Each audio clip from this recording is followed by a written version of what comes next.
Hey guys, and welcome back to another video on Lumber Capital Log Yard.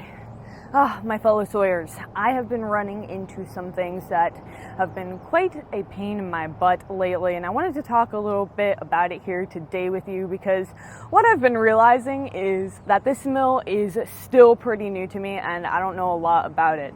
So without further ado, let's get into it.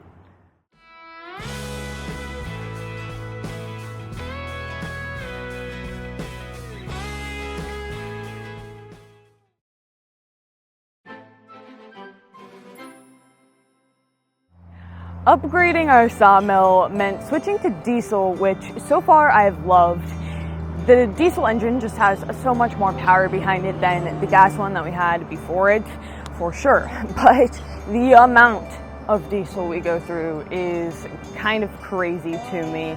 And one thing that has kind of bothered me about this is that it's in these yellow jugs, the fuel is, and there's no gauge, not on the computer or anywhere, not on the tank. The tank should really have just like a clear spot that you can at least see where it's at. It's annoying because I've also noticed that the amount that we go through is really inconsistent. I have not been able to figure out why some days a full tank will last us, other days it won't. Like, we use up just an inconsistent amount, which has made it kind of hard for me to know, besides checking every 5 seconds, which if it had a gauge, that would be a lot easier. Anyways, one thing that we have done, which let us know in the comments whether you do something like this too, is we actually got another one of those tanks, and the boss leaves this one filled. Yeah. It sucks to throw up there, oh my gosh. Same with the water. But we got another one because the situation is that the diesel is in a transfer tank in the back of my dad's truck. And so if he's not here, well, we don't have diesel. So we have that one. I hope we never go through 2 tanks in a day, but you never know. So we definitely need that one because we'll use about half of that if we are cutting a lot, which, I mean, the more diesel you use, hopefully the more lumber you cut. So my dad's not too he's not too much of a stickler about filling those up. He makes sure it's always full. So anyways, that's one thing that we have done, is just get another one. You know what I do is I always take some electric cleaner and just spray it around the little pieces before you put them in, because if you get sawdust in those, there's 2 parts, so they have to come out because the fuel will just come out of here. So these kind of go in, but yeah, I always spray some stuff to clean that up real good, because if sawdust gets in there, that would be bad. And the mill is just covered in sawdust all the time. One time you make a cut, like just one cut, and it's sawdust all over. So it's hard to keep sawdust out of things. We're trying though. All right, there was actually a short break there where I had to deal with a customer, but I have to share this because it was kind of crazy. As he was writing me out a check, he got a call from his doctor, and they told him that he had a herniated disc and that he needed to come in for an MRI right away, and they were going to get him on steroids and muscle relaxers to hold him off in the meantime. And that was right after he loaded like a shit ton of 2x10x12s into the back of his truck, which is like over his head. Like, he was throwing them over his head.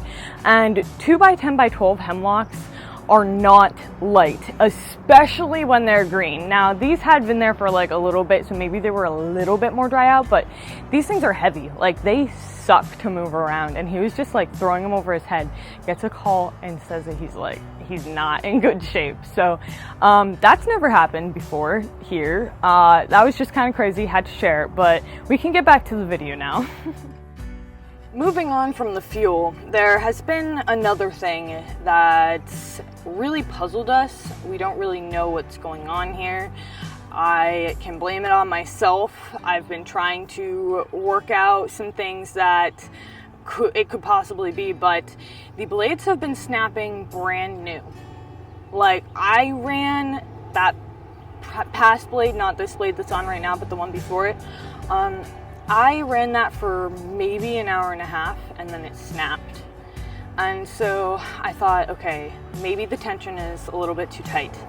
They say to keep it at, I think it's like 85 PSI, but you know, maybe that's just a little bit too tight. I backed down on that a couple of the blades. It didn't seem to make a difference.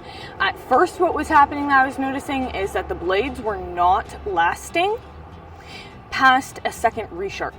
So with only one time of it being used, taken off, resharpened, put back on, it was snapping. Like, they didn't last.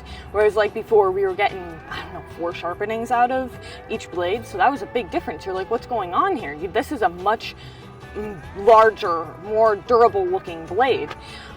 Well, now we've had multiple brand new blades snap, and I was just like, what the heck today? So I called up my grandpa, and he's like, make sure it didn't break on the weld. So I actually went and grabbed it from the pile, and I realized that indeed it did. It broke right on the weld. Look at how crazy bent this thing is. That's what happens. It's not a pretty picture when they snap, you guys, but you can tell that end, you can tell on both ends it broke right at the weld. So that means that for this one at least, it wasn't necessarily anything I did, which I'm not saying it's not like that all the time.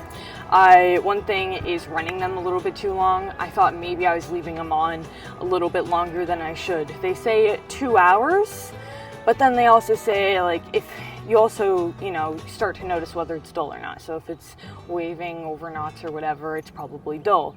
Well, I was noticing that the blades were lasting a lot longer sharp. It's just sharp for longer, right? I wasn't feeling like I really needed to take them off at the 2 hour mark, which maybe could have been the cause of them not lasting as long if I should have. I thought that, but seeing this one broken at the weld kind of made me wonder about what happened during the manufacturing of the blade. Now we're really going to start paying attention to see if that is the case more often. I don't always look to see where it snaps at. Sometimes it can be a real mess, you guys. But another thing that my grandfather thought was pretty significant, I didn't quite see the significance of it as much as he did, but he thinks it's very significant that a lot of the times it's not breaking as it's cutting through the log. Like, it breaks like as it's out of the log, which I actually prefer, because when a blade snaps in a log, it's a mess. It can be. Sometimes it's not that big of a deal, but now we have to cut it. And like with these blades, they're not easy to cut like the other ones. It's just a mess. So anyhow, Grandpa thought that it was pretty significant, the fact that it wouldn't necessarily snap during the cut. It would snap like as I'm out of it, bumping down, or, you know, finding my next cut.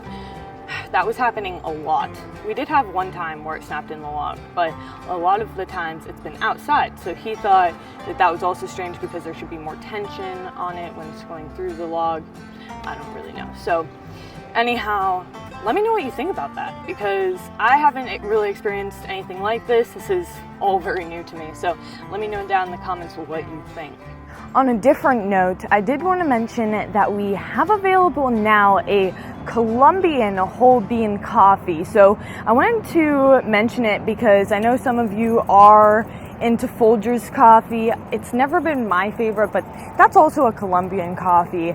And so for those of you who like that, I think that this would be a great coffee to try. I go more towards the Costa Rican one. I love that, but there has to be a bean for everyone. That sounds funny. A bean for everyone. There's a link down in the description. Just check out our shop. It's lumbercapital.shop. It's always in the description, just so you know. So maybe you can check out some other things while you're there. Who knows? Anyhow, that's it for today's video. I hope that you enjoyed. If you did, make sure to give it a thumbs up and subscribe to the channel if you haven't already. Other than that, we'll see you back here next time. Bye.